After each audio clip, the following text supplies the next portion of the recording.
Moja ya kazi ya majani ni kutunza unyevunyevu pia. Kama nafahamu.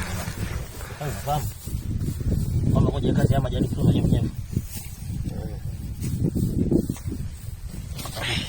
Kwa kipiga sana.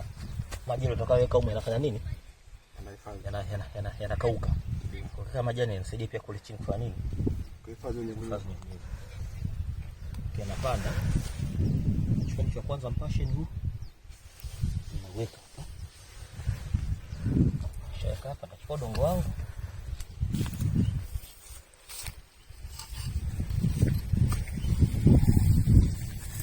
Nafanya udongo sitaki. Unanipatia minyoo. Nachagua aina ya udongo mwingine sitaki. Asianza na mbolea makusudi kwa sababu nataka kwanza mti uweze kukamata kwanza na udongo ule uko hapa. Niweka nini? Mbolea. Ukianza na mbolea moja kwa moja wakati mwingine unaweza ukajikuta umeua mti huu. Kwa sababu una haraka unauhamisha kwenye mazingira ambayo kuzoea, sawa?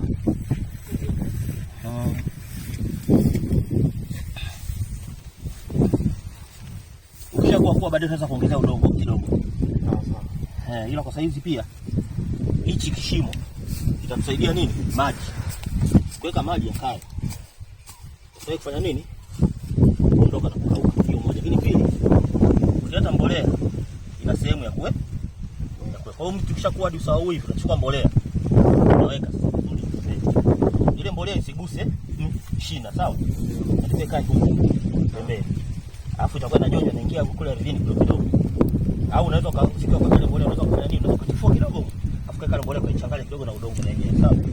Ila isiguse shina, maana inaweza kaunguza nini? Kaunguza shina.